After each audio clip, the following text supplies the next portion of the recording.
acerca de la última parte de este versículo. ¿Qué es lo que vemos aquí? La terrible realidad de la ira que vendrá. Esa ira divina que está como una espada de Damocles sobre todos los seres humanos. La pendiente ira de Dios. Note que no es solo que Jesús viene, sino que la ira de Dios también viene. ¿Qué es eso? ¿A qué hace referencia? Hace referencia a la gran tribulación. Si usted piensa que hoy en día estamos teniendo increíbles problemas y dificultades, la ira de Dios, la gran tribulación, hará que estos días que estamos viviendo en la actualidad parezcan como paseo de verano en la playa. La ira de Dios, la gran tribulación, será un tiempo infernal en la tierra, será un tiempo de indescriptible sufrimiento. El profeta Daniel advirtió sobre este tiempo. Anota al margen Daniel 12:1. Y será tiempo de angustia, cual nunca fue desde que hubo gente hasta entonces. Será un tiempo de sufrimiento sin paralelo en la historia. Y el Señor Jesús también advirtió sobre esto. Busque Mateo 24, desde el verso 21. Porque habrá entonces gran tribulación, cual no ha habido desde el principio del mundo hasta ahora, ni la habrá. No estamos hablando de una tribulación normal, no estamos hablando de los tiempos oscuros y terribles que los creyentes han conocido y vivido a través de los siglos. Estamos hablando de un tiempo sin precedentes. Daniel habla de tiempos problemáticos. Jesús habló de la gran tribulación y Pablo lo identifica como la ira que vendrá. En el capítulo 6 de Apocalipsis se describe la ira que vendrá. Veamos desde el verso 15. Y los reyes de la tierra y los grandes, los ricos, los capitanes, los todopoderosos y todo siervo libre, se escondieron en las cuevas y entre las peñas de los montes, y decían a los montes y a las peñas: caed sobre nosotros y escondednos del rostro de aquel que está sentado sobre el trono y de la ira del Cordero. Generalmente hablamos de la gentileza del amor del Cordero, o sea, de Jesús. Pero escúcheme con atención. El amor de Dios es la mitad de la verdad, pero no toda la verdad. Y cuando usted toma solo la mitad de una verdad y la presenta como si fuera toda la verdad, entonces la mitad que no presenta resulta que viene siendo una mentira. Pero, mi amigo, de acuerdo a la Biblia, la otra mitad del amor de Dios es la ira de Dios, la justicia de Dios. El gran día de la ira de Dios se acerca. ¿Y quién será capaz de enfrentarlo? Daniel, Jesús, Pablo y Juan hablan sobre ese evento. Ese día sin paralelo ni precedente en la historia humana va a llegar, y Pablo lo identifica como la ira que vendrá. Con todo lo que sucede a nuestro alrededor en nuestros días, bien se podría decir que las llamas del juicio de Dios están ya apareciendo en el horizonte. Apocalipsis 6, desde el verso 1. Vi cuando el Cordero abrió uno de los sellos, y oí a uno de los 4 seres vivientes decir, como con voz de trueno: ven y mira. Cuando usted escucha truenos, ¿qué es lo que espera? Pues una tempestad, ¿verdad? A Juan se le dijo que mirara. ¿Y qué es lo que él vio? Veamos en el verso 2. Y miré, y he aquí un caballo blanco. Vamos a ver 4 jinetes en sus caballos, cabalgando durante la gran tribulación. Algunos llaman a estos los 4 jinetes del Apocalipsis. Y todo esto no es más que una descripción de la frase que Pablo usó cuando dijo: la ira venidera. El primer caballo es el blanco, de dominio. Juan dice: y miré, y he aquí un caballo blanco, y el que lo montaba tenía un arco, y le fue dada una corona, y salió venciendo, y para vencer. ¿Quién es este que monta en un caballo blanco? Mi amigo no es otro que el anticristo. es la simbología bíblica. Un caballo blanco significa dominio, conquista, triunfo, y durante ese tiempo, el Mesías del diablo, el anticristo, regirá en el mundo. Tiene un arco en su mano, lo cual es símbolo de poder. Tiene una corona en su cabeza, lo cual también significa dominio. Y si usted me pregunta, ¿el mundo en realidad será gobernado por el anticristo? Absolutamente cierto. Jesucristo fue muy claro al respecto. Busque Juan 5:43. Yo he venido en nombre de mi Padre, y no me recibís. Si otro viniere en su propio nombre, a ese recibiréis. Jesús dijo que no le recibimos a él, que es el verdadero Cristo, pero sí recibiremos al anticristo, que vendrá montado en un caballo blanco.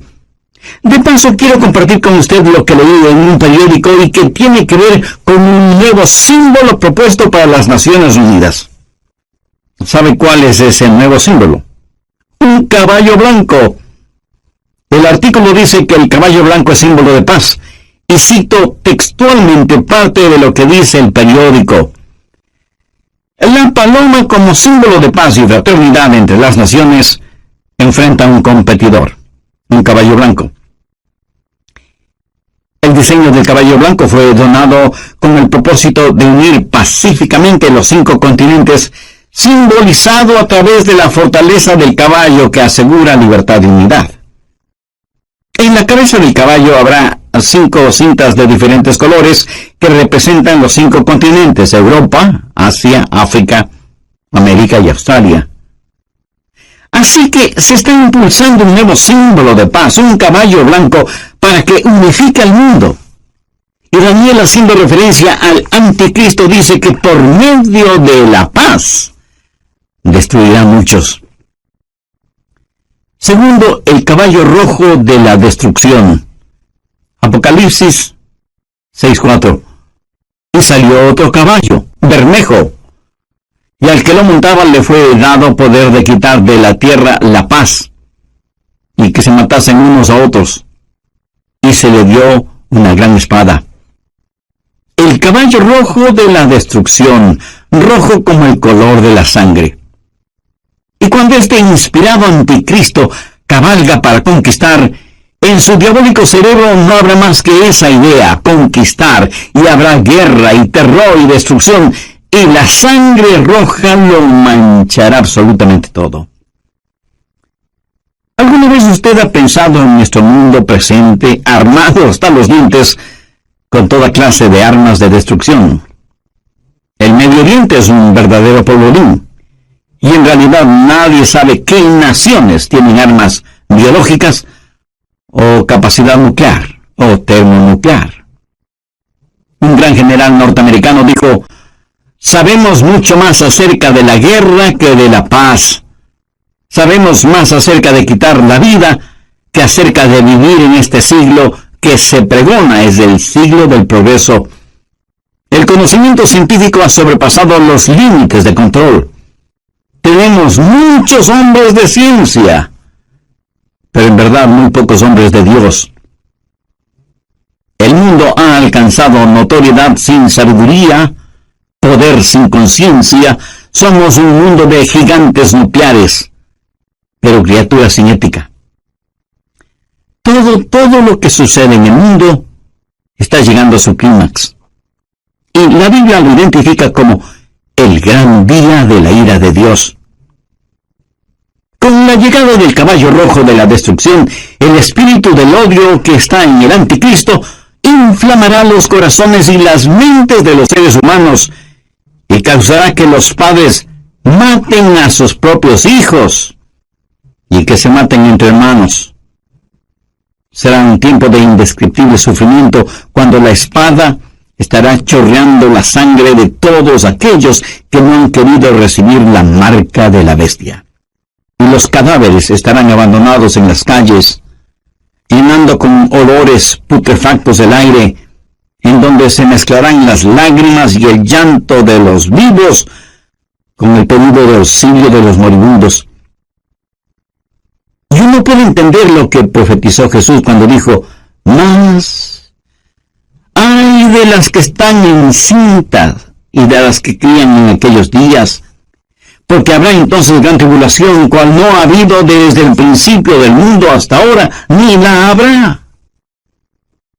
Tercero, el caballo negro de la privación. Apocalipsis 6, versos 5 y 6.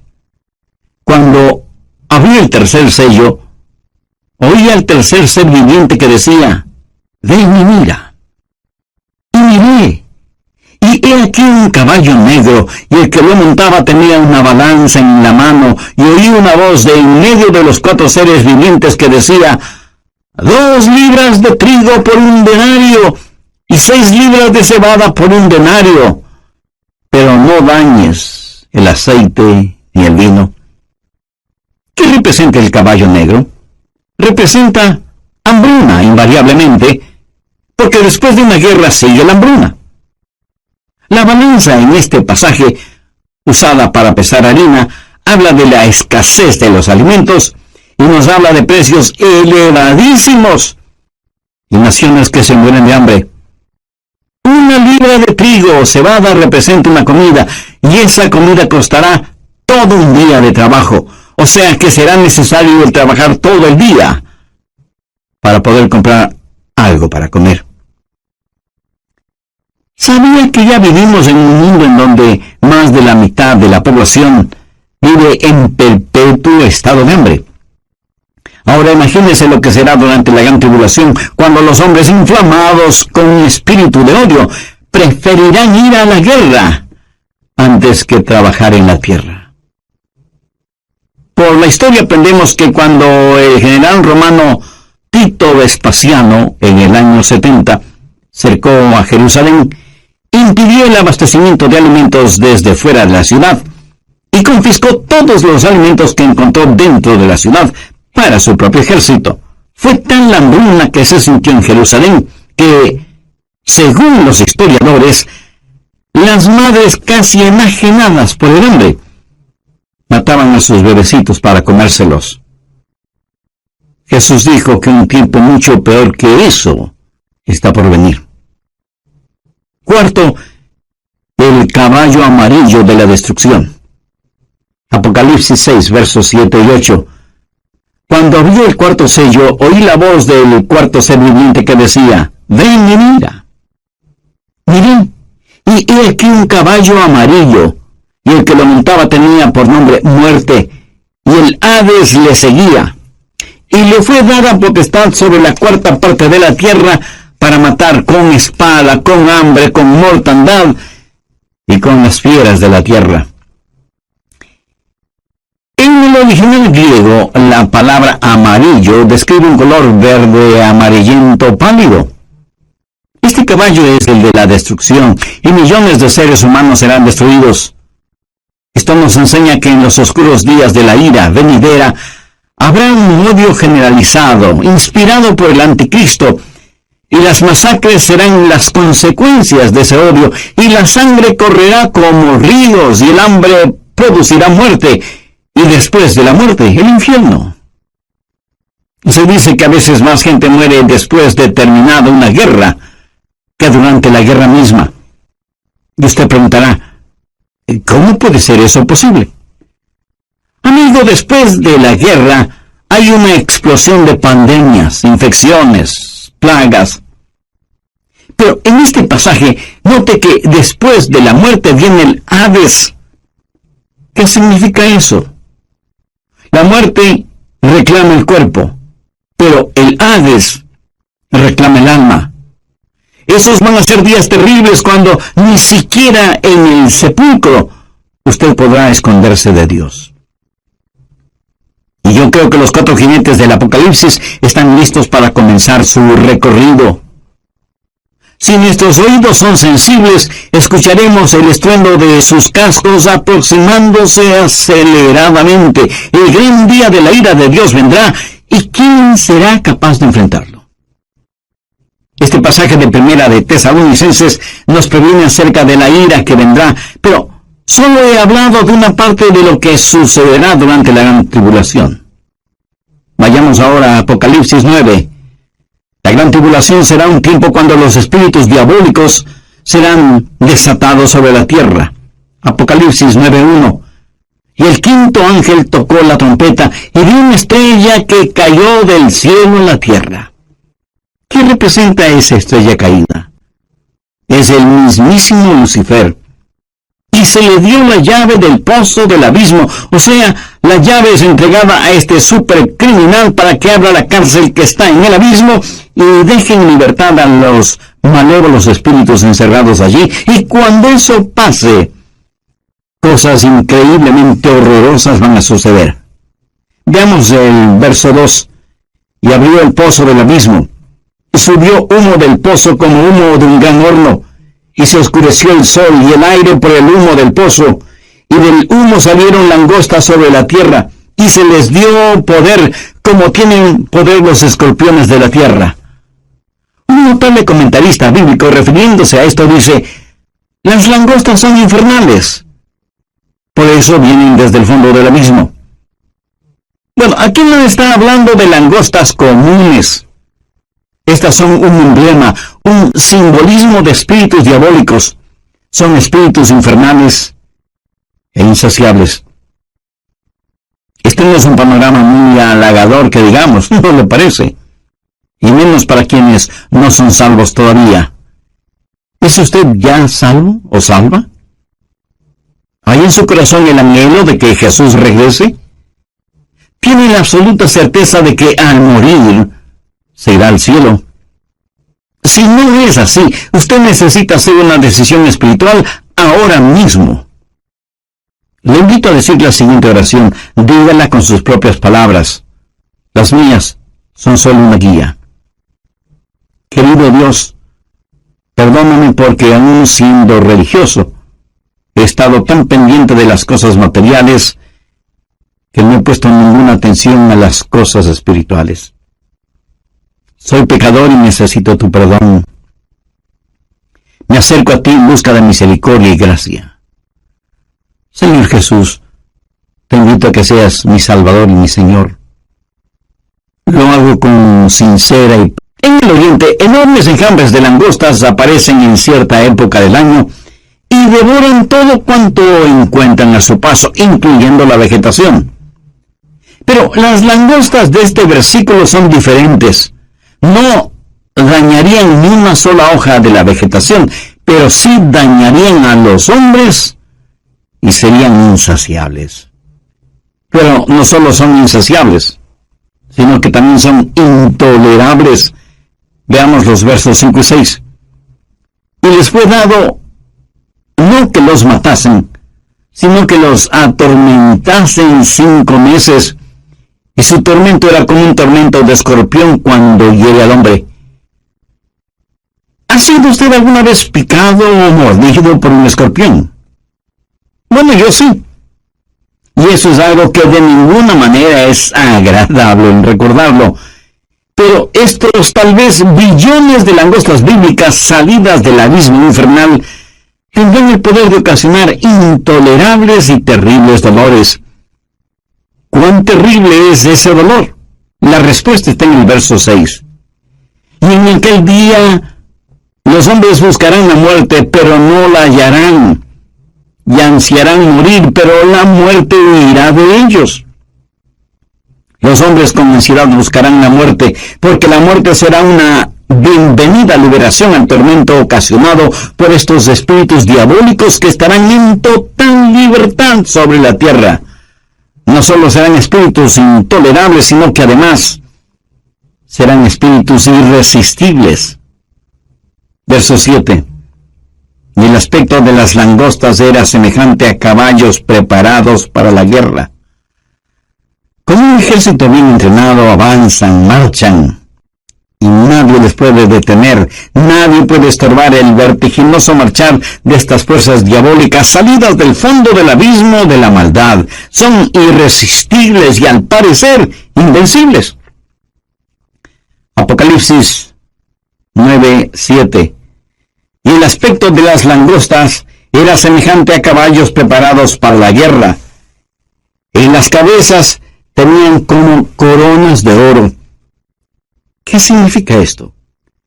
significa que a Satanás se le ha dado dominio y está temporalmente en el trono. Es el milenio del diablo. El infierno está de fiesta. Son irresistibles, invencibles e inteligentes. Mire lo que dice la parte final del verso 7. Sus caras eran como caras humanas.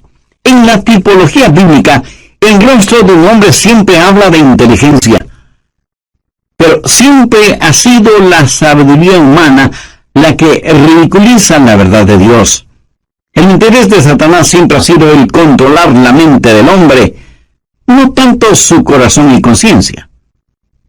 Los espíritus diabólicos implantan en nuestras mentes ideas de cómo debemos aprender acerca de las estratagemas seductoras de Satanás, pero son estratagemas insidiosas. Verso 8. Tenían cabello como cabello de mujer, sus dientes eran como de león. Mi amigo, estas no son langostas ordinarias. El cabello de mujer habla del carácter seductor y atractivo de las fuerzas diabólicas. Tenían coraza como corazas de hierro. ¿Qué significa esto? Que por un periodo de tiempo ellos eran inmunes a cualquier daño. A los débiles y pecadores seres humanos no les servirá de nada el tratar de luchar. ¿Cuán frecuentemente desestimamos el poder de Satanás y nos reímos y hacemos bromas al respecto? Lo cual es una necedad, porque estos espíritus diabólicos son insensibles e inescapables. Note lo que dice la segunda parte del verso 9. El ruido de sus alas eran como el estruendo de muchos carros de caballo corriendo a la batalla.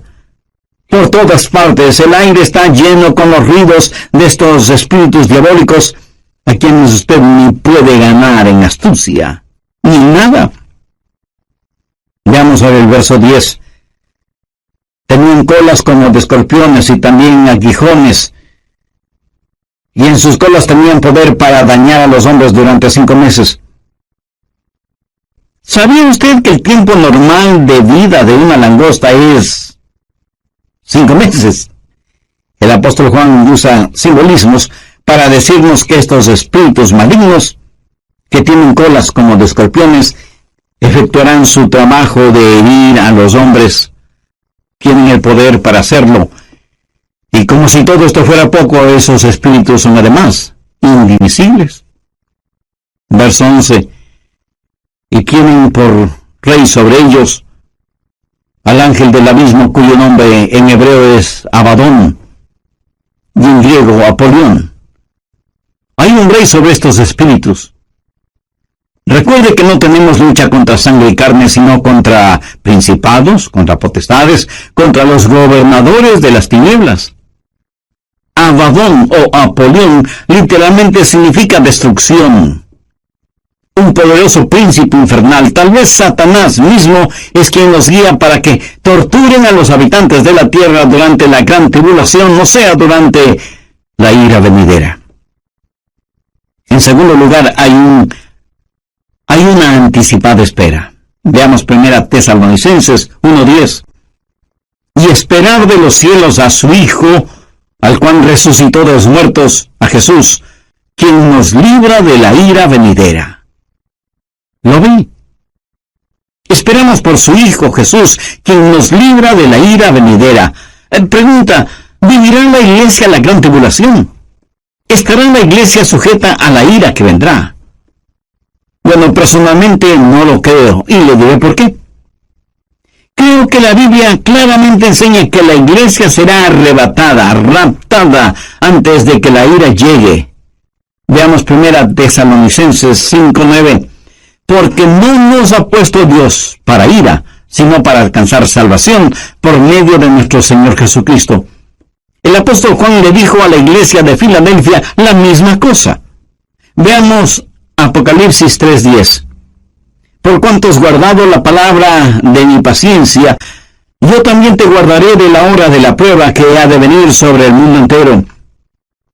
Y usted podría preguntarme, pastor, eso es lo que Juan le dijo a la iglesia de Filadelfia, pero no a nuestras iglesias. Vayamos rápidamente a Apocalipsis 3:13. ¿Qué dice?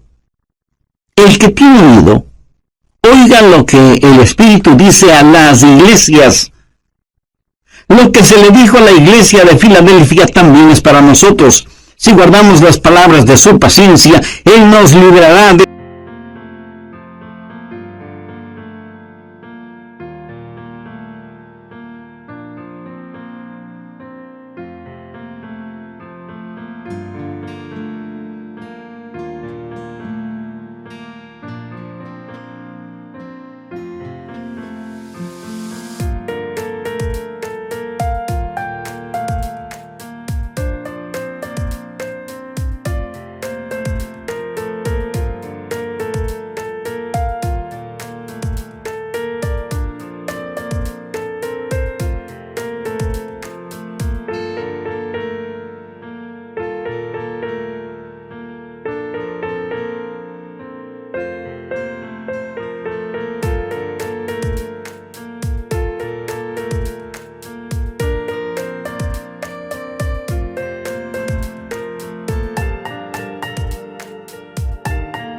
esa hora de tribulación. Dios no derrama su ira sobre sus hijos. Él disciplina a sus hijos.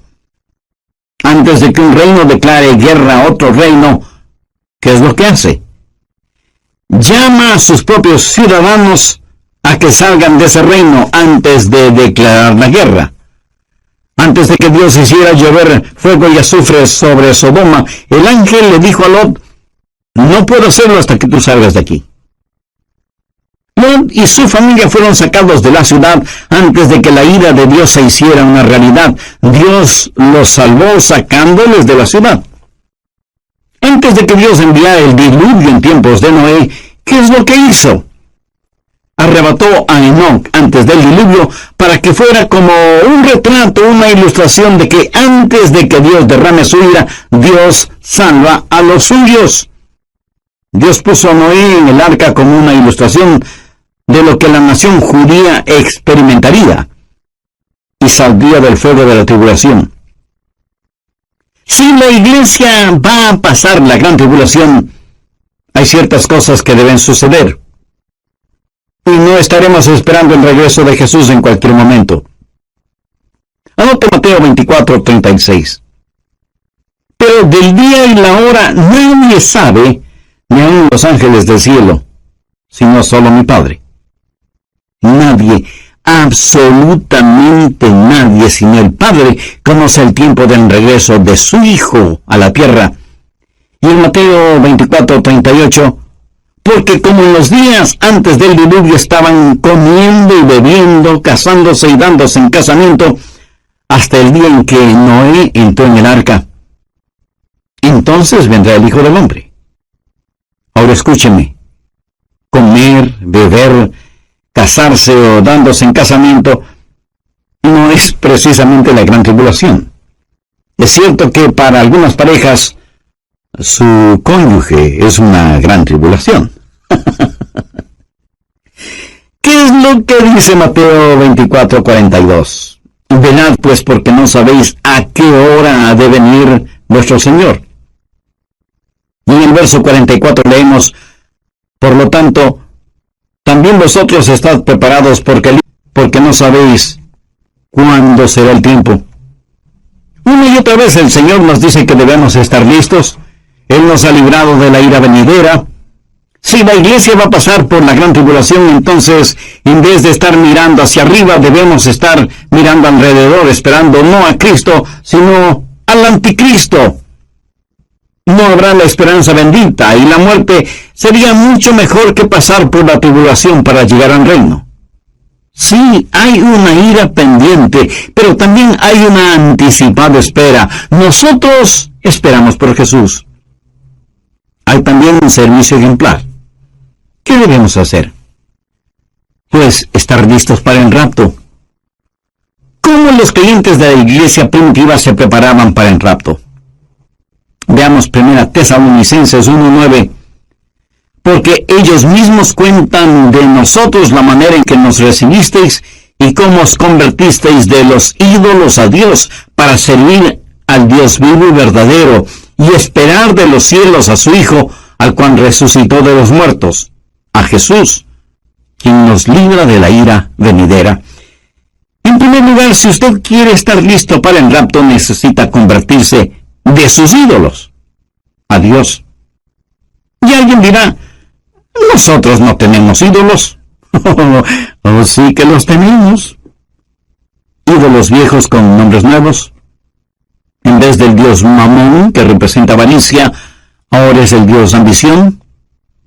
En vez del dios Baco, que era el dios del desenfreno y la borrachera, ahora le llaman el dios de la hora feliz.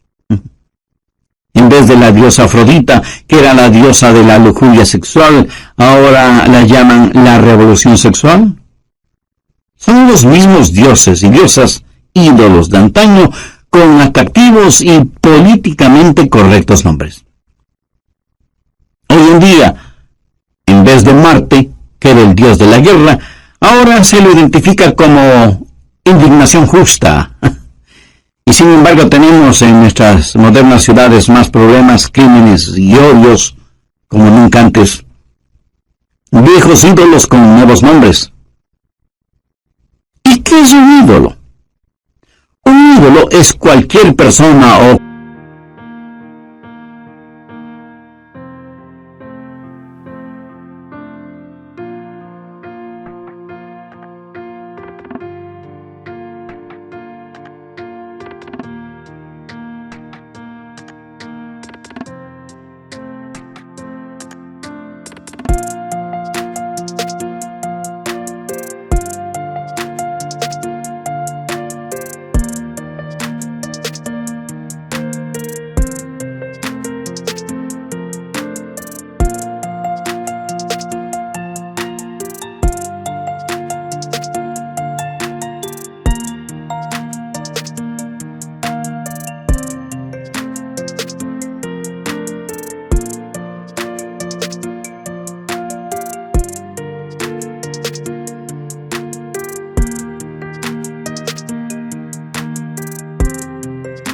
cosa que usted ame más que a Dios.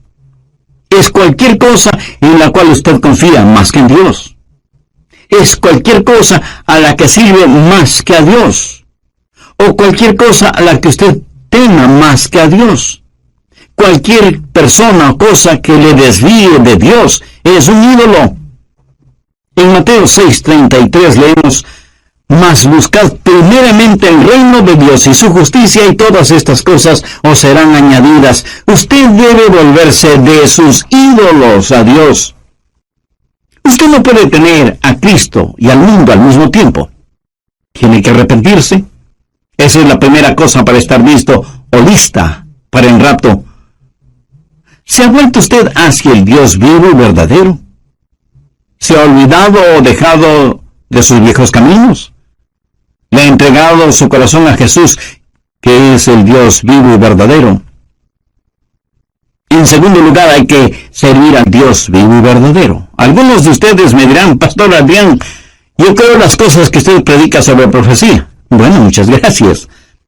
Ahora permítame decir, con toda la unción, función y emoción de mi alma, si usted cree lo que estoy predicando hoy, usted debe empezar a servir a Jesús.